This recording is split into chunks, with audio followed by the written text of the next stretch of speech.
ಬೆಂಗಳೂರಿನ ಚಿನ್ನಸ್ವಾಮಿ ಕ್ರೀಡಾಂಗಣದಲ್ಲಿಂದು ಐಪಿಎಲ್ ವಿಜಯೋತ್ಸವದ ವೇಳೆ ನಡೆದ ಕಾಲ್ತುಳಿತದ ಘಟನೆಯಲ್ಲಿ ಮೃತಪಟ್ಟ 11 ಕುಟುಂಬಸ್ಥರ ವಾರಸುದಾರರಿಗೆ ತಲಾ 10 ಲಕ್ಷ ರೂಪಾಯಿ ಪರಿಹಾರ ಹಾಗೂ ಗಾಯಾಳುಗಳಿಗೆ ಉಚಿತ ಚಿಕಿತ್ಸೆ ನೀಡಲಾಗುವುದು ಎಂದು ಮುಖ್ಯಮಂತ್ರಿ ಸಿದ್ದರಾಮಯ್ಯ ಬೆಂಗಳೂರಿನಲ್ಲಿಂದು ಹೇಳಿದ್ದಾರೆ.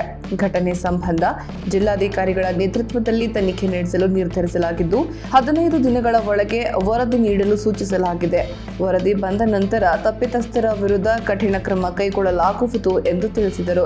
ವಿಧಾನಸೌಧದ ಮುಂಭಾಗ ಸೇರಿದಂತೆ ಚಿನ್ನಸ್ವಾಮಿ ಕ್ರೀಡಾಂಗಣದಲ್ಲಿ ಅಭಿನಂದನಾ ಕಾರ್ಯಕ್ರಮವನ್ನು ಹಮ್ಮಿಕೊಳ್ಳಲಾಗಿತ್ತು.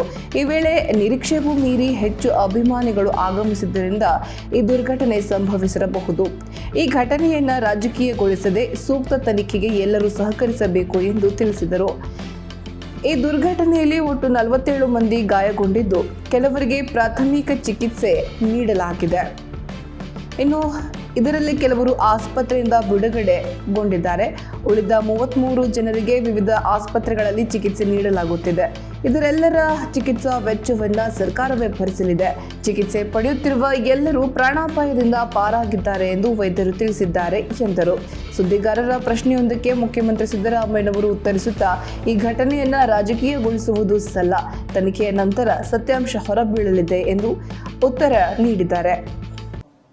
ಜನ ಅಭಿಮಾನಿಗಳು ಸೇರಿದರು. ವಿಧಾನಸೌಧದ ಎದುರುಗಡೆ ಸುಮಾರು 1 ಲಕ್ಷಕ್ಕೂ ಹೆಚ್ಚು ಜನ ಸೇರಿದ್ರು.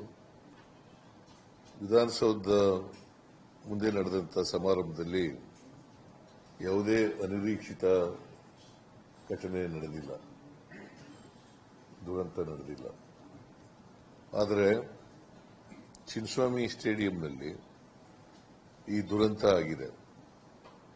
ಯಾರೂ ಕೂಡ ಇದನ್ನ ನಿರೀಕ್ಷೆ ಮಾಡಿರಲಿಲ್ಲ. ಕ್ರಿಕೆಟ್ ಅಸೋಸಿಯೇಷನ್ ಅವರು ನಿರೀಕ್ಷೆ ಮಾಡಿರಲಿಲ್ಲ, ನಾವು ಕೂಡ ನಿರೀಕ್ಷೆ ಮಾಡಿರಲಿಲ್ಲ. ಕ್ರಿಕೆಟ್ ಸ್ಟೇಡಿಯಂನಲ್ಲಿ 35 ಆಸನಗಳಿರ್ತಕ್ಕಂಥ ಸ್ಟೇಡಿಯಂ ಅದು. ಆದರೆ 2-3 ಲಕ್ಷ ಜನ ಬಂದ್ಬಿಟ್ಟಿದ್ದಾರೆ. 2-3 ಲಕ್ಷ ಜನ ಬಂದಿದ್ದಾರೆ. ಮತ್ತೆ ನಿನ್ನೆ ಮ್ಯಾಚ್ ನಡೆದಿರೋದು ಸಾಯಂಕಾಲ, ನಮಗೆ ಬೆಳಿಗ್ಗೆ ಇದನ್ನು ಮಾಡಿರ್ತಕ್ಕಂಥದ್ದು ಕ್ರಿಕೆಟ್ ಅಸೋಸಿಯೇಷನ್ ಅವರು. ಹಾಗಾಗಿ ಯಾರು ಕೂಡ ನಿರೀಕ್ಷೆ ಮಾಡಿರಲಿಲ್ಲ, ಇಷ್ಟು ಜನ ಬರ್ತಾರೆ ಅಂತ ನಿರೀಕ್ಷೆ ಮಾಡಿರಲಿಲ್ಲ. ಸ್ಟೇಡಿಯಂನಲ್ಲಿ ಎಷ್ಟು ಕೆಪಾಸಿಟಿ ಇದೆ ಅಷ್ಟು ಜನ ಬರಬಹುದು, ಅದಕ್ಕಿಂತ ಸ್ವಲ್ಪ ಜಾಸ್ತಿ ಜನ ಬರಬಹುದು ಅಂತ ನಿರೀಕ್ಷೆ ಇತ್ತು. ನಾನು ಸತ್ತ ಕುಟುಂಬದ ವಾರಸುದಾರರಿಗೆ, ಯಾಕಂದ್ರೆ ವಿಶೇಷವಾಗಿ ಹೆಚ್ಚು ಜನ ಸತ್ತಿರೋರು ಎಲ್ಲ ಯುವಕರೇ, ಯುವ ಜನಾಂಗದವರೇ, ಹೆಣ್ಮಕ್ಳು ಗಂಡು ಮಕ್ಕಳು ಎಲ್ಲ ಸತ್ತಿದ್ದಾರೆ. ಸರ್ಕಾರ 10 ಲಕ್ಷ ರೂಪಾಯಿಗಳನ್ನು ಪರಿಹಾರವಾಗಿ ಕೊಡ್ತೀವಿ. ಸುಮಾರು 11 ಜನ ಸತ್ತಿದ್ದಾರೆ. 11 ಜನರಿಗೂ 10 ಲಕ್ಷ ರೂಪಾಯಿಗಳನ್ನು ಪರಿಹಾರವಾಗಿ ಕೊಡ್ತೇವೆ.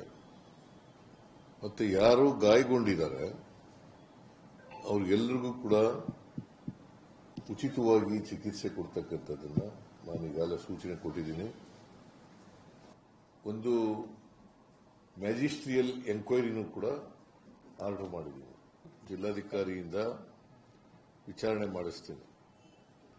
ವಿಚಾರಣೆ ಮಾಡಿಸಿ ಯಾರು ತಪ್ಪಿತಸ್ಥರಿದ್ದಾರೆ ಅವ್ರ ಮೇಲೆ ಕ್ರಮ ತಗೋತೀವಿ.